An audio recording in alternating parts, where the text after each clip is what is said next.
साहब, ऐसा क्या काम पड़ा जो आपको इतनी रात को आना पड़ा? सर, हमने हाफिज़ सईद को ढूंढ लिया है। हाफिज़ सईद वही इंसान है जिसने 26/11 अटैक को प्लान किया था, और इस अटैक ने हमारे बेकसूर 160 भारतीयों की जान ली थी। यहाँ तक कि हाफिज़ सईद भारत के दुश्मन लश्कर तैयबा ऑर्गेनाइजेशन का भी फाउंडर है।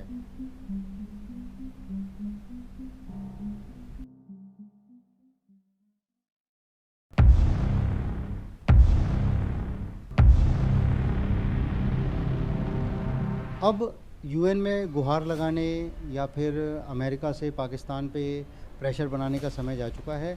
अब हमें ऑपरेशन करना होगा। गोयल साहब, आपका ऑपरेशन से क्या मतलब है? सर, साफ सीधी बात यह है कि हम हाफिज़ सईद को पाकिस्तान में उसके आईएसआई अकाउंट के सामने मौत के घाट उतारेंगे। मुझे नहीं लगता सईद को खत्म करने के लिए इससे बेहतर मौका हमें कभी मिलेगा। इसलिए हमें पूरी तैयारी के साथ इस ऑपरेशन को अंजाम देना होगा। तो फिर देर किस बात की? ऑपरेशन अलविदा को तुरंत आगे बढ़ाया जाए।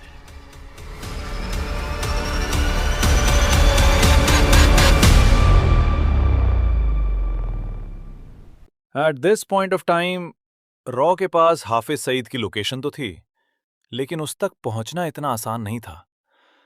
ऐसा इसलिए क्योंकि सईद लाहौर के सबसे सिक्योर इलाके जौहर टाउन में रहता था, जहां 24x7 पाकिस्तानी पुलिस की तैनाती रहती थी। हर घर में, हर एंगल पर कैमरा से नजर रखी जाती थी। सीधा हमला करना लगभग नामुमकिन था। इसलिए रॉ को चाहिए था एक बेस जो सईद के घर के बेहद करीब हो। इसलिए रॉ दिन रात सर्च करती है और फाइनली दुबई जाकर उनकी रिसर्च रुकती है। दुबई। यहां नावेद नाम का एक पाकिस्तानी आदमी जो कि दुबई की जेल में था, उसकी बेल हो जाती है, और बेल करवाने वाला आदमी होता है वसीम। नावेद जेल से निकलकर सबसे पहले वसीम से मिलता है। तुमने मेरी बेल क्यों करवाई? मैं तो तुम्हें जानता तक नहीं। तुम पाकिस्तान से हो ना? हाँ। मेरा बिजनेस दुबई और पाकिस्तान में फैला हुआ है, और मैं चाहता हूं तुम पाकिस्तान जाकर एज अ पार्टनर मेरे बिजनेस को हैंडल करो। अच्छी कमाई होगी और तुम्हारी जिंदगी भी सेट हो जाएगी। ये सुनकर नावेद कुछ पल के लिए सोच में पड़ जाता है, लेकिन आखिरकार वो हां बोल देता है। कुछ दिन बाद नावेद पाकिस्तान जाने से पहले वसीम से मिलता है, जहां वसीम उसे पूरे 50 लाख पाकिस्तानी रुपए दे देता है, और कुछ घंटों की फ्लाइट के बाद आखिर नावेद पाकिस्तान पर लैंड होता है। यहां सबसे पहले आकर वो एक घर देखता है और अपने रहने के लिए सही जगह ढूंढने लगता है, लेकिन उसे मनपसंद जगह इतनी आसानी से नहीं मिलती। कई दिनों की तलाश और मेहनत के बाद उसे आखिरकार जौहर टाउन में हाउस नंबर 120 मिल जाता है। एक ऐसा इलाका जो शहर के सबसे पॉश और सिक्योर इलाकों में गिना जाता था। वो बिना वक्त गवाए उसे तुरंत ले लेता है, क्योंकि उसे लगा कि रहने और काम शुरू करने के लिए इससे बेहतर जगह नहीं मिलेगी, और शायद ये फैसला उसकी जिंदगी का सबसे बड़ा मोड़ बनने वाला था। इसी दिन से रॉ और सईद के बीच की दूरी सिर्फ 100 कदम की रह जाती है, क्योंकि वसीम कोई बिजनेसमैन नहीं, रॉ का एजेंट था, और जौहर टाउन में नावेद का घर लेना दरअसल एक वेल प्लान्ड मूव था। अब कुछ कुछ हफ्तों में, फिर धीरे धीरे कुछ कुछ दिनों में रॉ के एसेट्स नावेद के घर यानी उसी बेस पर आने लगे। नावेद को इस सब में कुछ भी अजीब नहीं लगा। वो बस यही सोचता रहा कि ये वसीम के बिजनेस पार्टनर्स हैं जो काम के सिलसिले में आते जाते रहते हैं। लेकिन असल में उसके ही घर के अंदर एक खामोश ऑपरेशन चल रहा था। रॉ एसेट्स ने कुछ ही महीनों में सईद की पूरी जिंदगी को फाइल्स में कैद कर लिया। छोटी से छोटी चीजों को भी नोट किया, जैसे सईद के घर कौन दूध डिलीवर करता है, इलेक्ट्रिसिटी कट होने पर कौन सा इलेक्ट्रिशियन आता है, न्यूज़पेपर देने कौन आता है, यहां तक कि उसके रोज के रूटीन का भी पूरा हिसाब रखा जाने लगा। यानी सईद की हर छोटी बड़ी एक्टिविटी अब रॉ की नजर में थी। लेकिन यही रॉ से एक छोटी लेकिन ऑपरेशन के लिए बहुत बड़ी मिस्टेक हो जाती है। नावेद जो हर हफ्ते अपने फैमिली से मिलने जाता रहता है। शुरुआत में ये एक नॉर्मल बात लगी और इसे नजरअंदाज कर दिया गया, ये सोचकर कि वो एक फैमिली मैन है और बस अपने घर वालों के साथ टाइम स्पेंड करने जाता होगा। फिर कुछ दिनों में वसीम और नवेद की एक और मुलाकात होती है, लेकिन इस बार माहौल पहले जैसा हल्का नहीं था। वसीम के चेहरे पर एक अलग ही सीरियसनेस नजर आ रही थी। मैं एक आदमी के लिए काम करता हूं और उसने अपना पूरा परिवार 26/11 के हमले में खो दिया था। अब वो इसके मास्टरमाइंड हाफिज सईद को मारना चाहता है। ये सुनते ही नवेद के चेहरे का रंग बदल जाता है। वो कुछ पल के लिए पूरी तरह सन्न रह जाता है। उसके दिमाग में एक साथ कई सवाल दौड़ने लगते हैं। अगर तुम हमारी मदद करोगे तो बदले में तुम्हें करोड़ों रुपए मिलेंगे और अमेरिका में एक सिक्योर सेटल जिंदगी।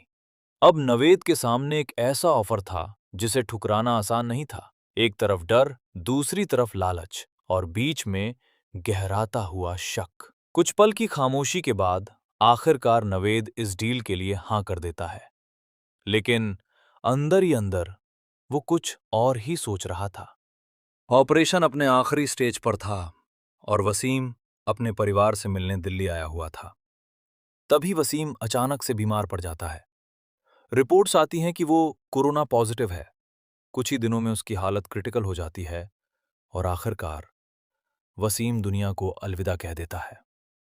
रॉ के लिए यह बहुत बड़ा झटका था। उधर नवेद को काफी दिनों से वसीम का कॉल नहीं आता, तो वो इसी मौके का फायदा उठाकर आईएसआई को सब कुछ बता देता है और बेस पर बैठे रॉ एसेट्स भी वसीम का कॉल न आने को खतरे की तरह भांप लेते हैं और बिना देर किए एक अफगानी लड़के के साथ वहां से रफू चक्कर हो जाते हैं। कुछ ही देर में आईएसआई सीधे नवेद के घर पर रेड करती है, लेकिन वहां कुछ नहीं मिलता। हालांकि इसके बाद वहां की सिक्योरिटी डबल कर दी जाती है। सामंत गोयल पीएम मोदी से मिलकर सब कुछ बताते हैं कि कैसे मिशन लास्ट स्टेज पर अनएक्सपेक्टेड टर्न ले चुका है, लेकिन मोदी जी के फेस पर घबराहट नहीं बल्कि एक अलग ही कॉन्फिडेंस नजर आता है। वो कहते हैं, नहीं गोयल साहब, आपने इस मिशन के लिए बहुत मेहनत की है और मैं भी नहीं चाहता कि जिस इंसान ने हिंदुस्तानियों को इतना दर्द दिया वो चैन से सो पाए। ये सुनकर सामंत गोयल भी कॉन्फिडेंस से भर जाते हैं और मिशन को जारी रखने का फैसला लिया जाता है। जून 2021, लाहौर। एक अफगानी सुसाइड बॉम्बर जिसका इंतजाम बेस पर रेड पड़ने से पहले ही कर लिया गया था और इसके बारे में नावेद को बिल्कुल भी नहीं बताया गया था। इसी वजह से ऑपरेशन के इस अनएक्सपेक्टेड टर्न के बाद भी मिशन कहीं न कहीं सक्सेस की तरफ बढ़ रहा था। एक कार में 300 किलो आरडीएक्स भर दिया जाता है और उस बॉम्बर से वादा किया जाता है कि मिशन सक्सेसफुल हो या ना हो, उसके परिवार की सुरक्षा और पैसे दोनों दिए जाएंगे।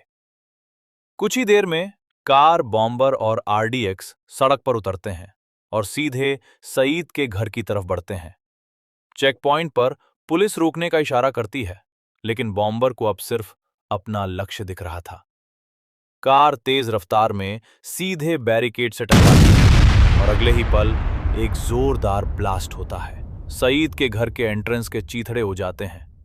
इस धमाके से भारत पर हमला करने वाले आतंकियों की रूह कांप जाती है और सईद डर के मारे एक चूहे की तरह सोफे के नीचे छुप जाता है।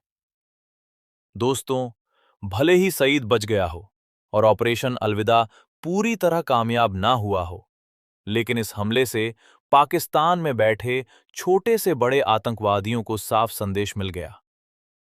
ये नया हिंदुस्तान है जो घर में घुसेगा भी और मारेगा भी। अगर आपको हमारा एनिमेशन अच्छा लगा तो लाइक और सब्सक्राइब करना ना भूलें। अगला वीडियो किस टॉपिक पर बनाऊं, ये भी जरूर बताएं। जय हिंद।